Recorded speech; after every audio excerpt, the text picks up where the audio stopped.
आपका पॉलिटी की 10 MCQs इन 10 minute series में आपका स्वागत है। तो मैंने पॉलिटी के speaker, deputy chairman, deputy speaker, chairman of Rajya Sabha आपको पढ़ा दिए हैं। उसी से रिलेटेड ये MCQs हैं और या प्रीवियस ईयर क्वेश्चन भी कह सकते हैं इनमें। ये मिक्स होते हैं जिन्हें मैं लेकर आई हूँ आपकी स्टडी के लिए, तो आपकी प्रैक्टिस हो जाएगी साथ के साथ। तो चलिए स्टार्ट करते हैं। अब हम जानेंगे कि राज्यसभा का चेयरमैन कौन होता है। Who is the chairman of Rajya Sabha. 1 second. तो ये देखिए चेयरमैन कौन होता है राज्यसभा का। अगर आपने मेरी वीडियो देखी है, फॉलो की है हैंड रिटन नोट्स की फॉर्म में, जो मैंने इंडियन पॉलिटी पढ़ाई हुई है, तो हमने पढ़ा था कि जो चेयरमैन होते हैं राज्यसभा के वो होते हैं वाइस प्रेसिडेंट। कौन होते हैं? Vice president.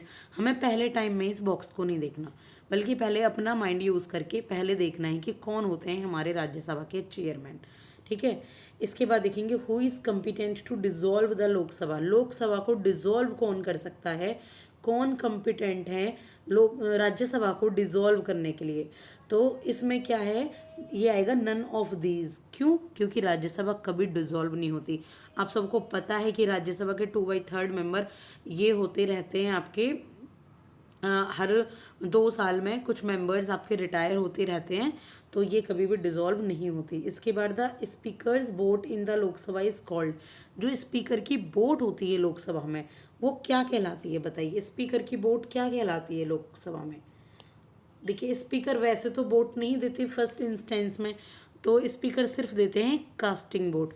तो स्पीकर की वोट को यहाँ पर क्या कहा जाता है? Casting vote. इसके बाद है the chairman of the Lok Sabha is designed designated as. जो चेयरमैन होते हैं लोकसभा को, उनको क्या डेजिग्नेशन क्या दी जाती है? तो जो चेयरमैन होते हैं लोकसभा को उनको कहा जाता है स्पीकर। क्या कहा जाता है? स्पीकर। ठीक है। और who decides whether A bill is a money bill और नॉट। ये तो बहुत ईजी और हमने पढ़ा भी है। तो ये है स्पीकर ऑफ द लोकसभा ही डिसाइड करते हैं कि मनी बिल है कि नहीं है। In order to be recognised as an official opposition group in the parliament, कि जो भी ऑफिशियल अपोजिशन है पार्लियामेंट में उसको कैसे रिकॉग्नाइज किया जाता है? तो वो रिकॉग्नाइज किया जाता है 1/10 ऑफ टोटल स्ट्रेंथ। कि अगर 1/10 है टोटल स्ट्रेंथ पार्लियामेंट की, तो वही ऑफिशियल अपोजिशन ग्रुप होगा, विपक्ष होगा। विपक्ष की कम से कम 1/10 तो होनी ही चाहिए यहाँ पर। क्या आपकी पार्लियामेंट में आपकी स्ट्रेंथ, यानी कि जितने भी पार्लियामेंट मेंबर हैं उसमें 10वां हिस्सा तो इस किसका होना चाहिए? अपोजिशन का होना चाहिए। उसी को ऑफिशियल अपोजिशन कहा जाता है। तो इसके बाद देखेंगे हम Rajya Sabha enjoys more power than the Lok Sabha in the case of. Rajya Sabha किस केस में लोकसभा से ज़्यादा पावर इंजॉय करती है? हाँ जी। तो अगर नई ऑल इंडिया सर्विसेज अगर यहाँ पर सेट की जा रही हैं तो यहाँ पर राज्यसभा को ज़्यादा पावर मिलती है लोकसभा से। और जो स्पीकर होते हैं, अगर 37 क्वेश्चन देखें तो हम, the speaker of the Lok Sabha can resign his office by addressing his resignation to. जो लोकसभा के स्पीकर होते हैं वो किसको देते हैं अपना resignation? We already have studied about it, that is number C, the deputy speaker of the Lok Sabha. Deputy speaker को लोकसभा के स्पीकर देते हैं अपना रेजिग्नेशन, फिर जाकर ये यहाँ से हट सकते हैं। इसके बाद क्वेश्चन नंबर 38 देखेंगे। The bill of which of the following categories can be initiated only in Lok Sabha. इनमें से कौन सा बिल सिर्फ और सिर्फ लोकसभा में ही प्रेजेंट होता है? तो दैट इज मनी बिल। ये हमने पढ़ा है। ये क्या है? Money bill. देखिए मैं आपको सारे क्वेश्चन वही करा रही हूँ जो मैंने खुद अपनी वीडियोस में बताए हुए हैं, ताकि आपको सारी चीज़ें क्लियर हो जाएं और आपकी प्रैक्टिस बहुत अच्छे से हो। इसके बाद विच of the following appointment is not made by the president of India. इनमें से कौन सा अपॉइंटमेंट प्रेसिडेंट जी नहीं करते हैं? तो ये जो लोकसभा के स्पीकर हैं इनमें प्रेसिडेंट का कोई हाथ नहीं होता, क्योंकि लोकसभा के स्पीकर को इन्हीं के एमंगेस्ट मेंबर के बीच में से चुना जाता है। ठीक है, इलेक्ट किया जाता है। इसके बाद most important feature of Indian parliament. Indian parliament का सबसे इम्पोर्टेंट फीचर क्या है? देखिए इंडियन पार्लियामेंट का सबसे इम्पोर्टेंट फीचर है कि ये बाई कैमरल है नेचर में। ठीक है, क्या है? बाई कैमरल है। जब से इंडियन कॉन्स्टिट्यूशन में फोर्स में आई है तब से जो आपकी पार्लियामेंट है वो आपकी स्टेट हो, चाहे यूनियन है, चाहे राज्यसभा है, चाहे लोकसभा है, वो मिलकर काम करती है। इसके बाद the allocation of seats in the present Lok Sabha is based on which one of the following census, कि जो लोकसभा की सीट्स का एलोकेशन है वो किस सेंसस के आधार पर यहाँ पर प्रेजेंट किया गया है, तो ये किया गया 1971 सेंसस के आधार पर। ठीक है, इसके बाद से अभी कोई सेंसस नहीं हुआ है लोकसभा की सीट्स के एलोकेशन को लेकर।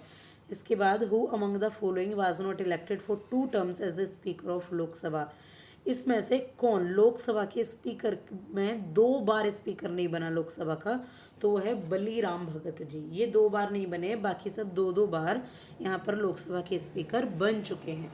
ठीक है, इसके बाद 0R क्या होता है, एक पॉलिटिकल जरगों, ये इसका क्या मतलब होता है 0R का, तो जो 0R होता है पॉलिटिकल जरगों, इसका मतलब होता है क्वेश्चन आंसर सेशन।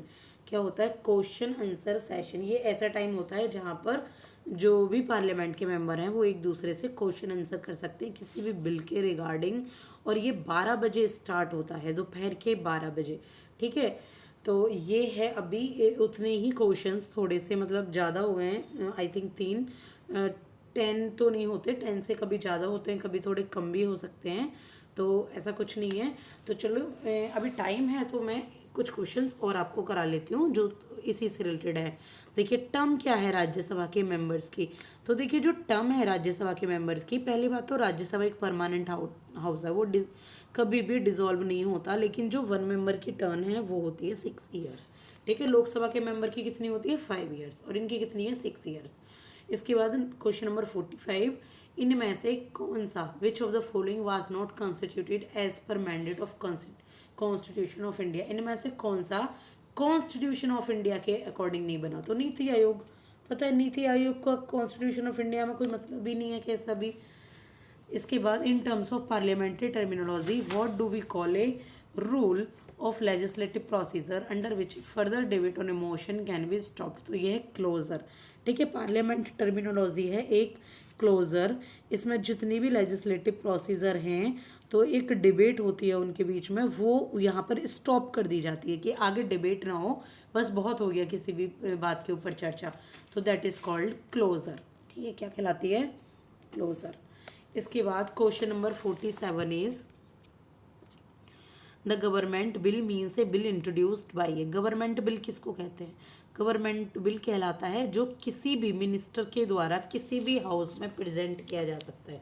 ठीक है, सॉरी, कि पार्लियामेंट के किसी भी हाउस में जो मिनिस्टर प्रेजेंट करते हैं, ये गवर्नमेंट बिल कहलाता है।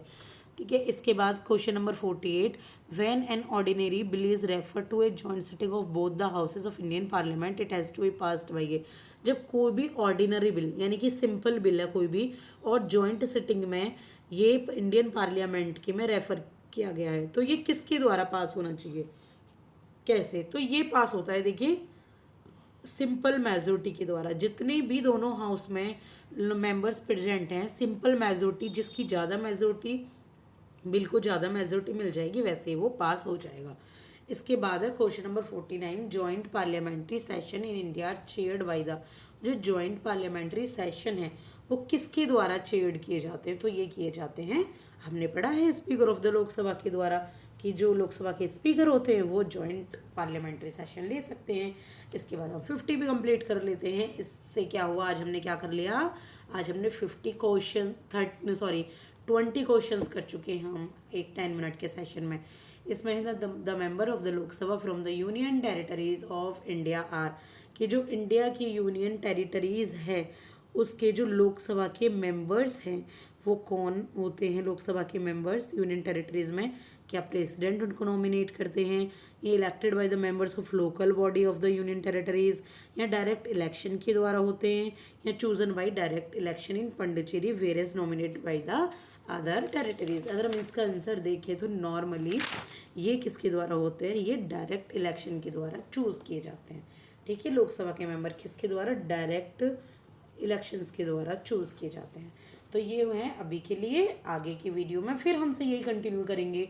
एक मैं आपको यहाँ पर पॉलिटी की वीडियो दूंगी और साथ के साथ दूंगी यहाँ पर आपको इससे रिलेटेड MCQs। तो thank you so much, video पसंद आई हो तो like and subscribe, thank you.